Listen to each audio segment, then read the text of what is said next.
Hi everyone, and welcome to our Coach Basics today. Today we are going to be talking about your comfort zone. So I'm going to start this off with a quote, and it just says, "You can only grow if you're willing to feel awkward and uncomfortable when you try something new." And that quote was from Brian Tracy. And I wanted to share that with you guys because I know a lot of you are probably feeling pretty damn uncomfortable right now. Maybe you feel goofy posting on social media every day.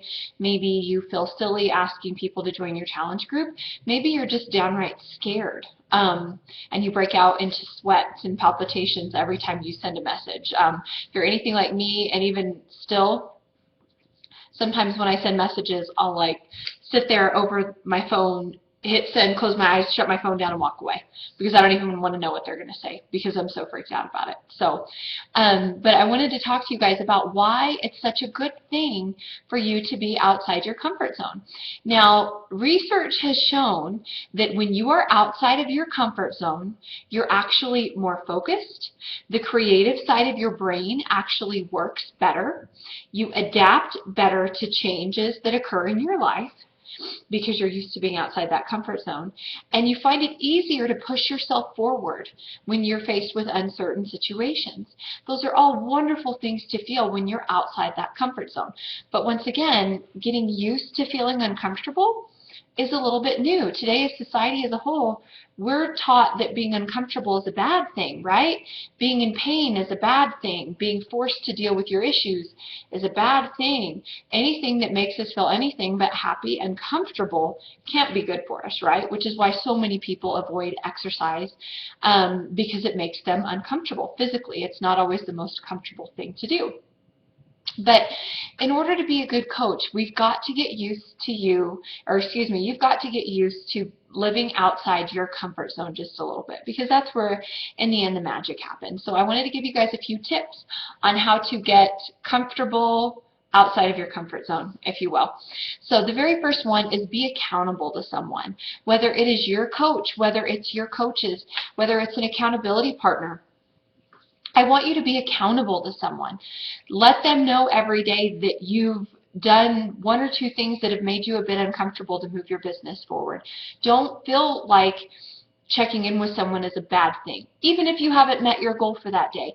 Someone who's going to hold you accountable to reaching your goals, because you have that goal in the back of your mind of what you want, whether it's financial freedom, to purchase that new car in cash and not have to finance it, to be able to go get a mani-pedi whenever you want to.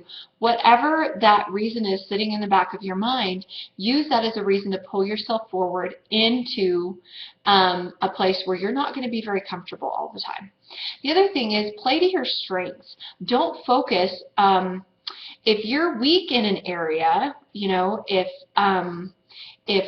healthy recipes isn't your cup of tea and you struggle with that quite a bit, then don't worry about it. Don't force yourself to feel like you need to post 8,000 healthy recipes a day. Keep it to one, maybe two a week, and that's cool. If your strength is sharing funny pictures and funny things that you do with your family, then go with it. That's okay. That's perfectly fine. If you're better talking on the phone or in person than you are messaging or email, then why on earth would you spend all your time messaging and email? Get on the phone. Get in front of people. Whatever your strengths are, play to them, because that's not going to do anything that's going to help move your business forward. Make your goals matter to you. Whatever your goals are, make sure they're your goals and not someone else's goals. Gotta love it when the phone rings right in the middle of a call, huh? Make sure that they're your goals and not someone else's goals, because your goals are what's going to pull you forward. What I'm working towards may not be what you're working towards, and that's okay. We're all different people. We all have different walks of life. We all come from different backgrounds, so don't feel like she's moving quicker. Oh my gosh, I've got to make her goal my goal. No, you don't. You're all moving at your own speed, which is perfectly fine. I just want that goal to be personal to you. The last thing is, Practice, practice, practice, practice. The more invites you send out, the more you continue to ask questions when you hear an objection from the customer, the more comfortable you're going to feel with every situation. You know, the more you handle a price objection, the more comfortable you're going to get with it. The more you ask someone to join your challenge group face-to-face, the more comfortable you're going to get with it. It just takes practice. So in order to do that, find someone who's willing to practice with you. If it's your spouse, if it's your accountability partner, ask them to give you some objections so you can work through them in your mind, and they can help you figure out the best way to really connect with your customers. So that's it for today on our comfort zone. I want you to comment below. Once again, I want to know what flavor Shakeology you drank, what workout you did today. I want to know the names of 3 people from your invite list that you've invited today, along with 2 people that you have followed up with previously. And the last thing I want you to do is I want you guys to do one thing that scares you today and comment what that is below, okay? So we can all applaud you and support you and encourage you. That's it for today, guys. Have a great day.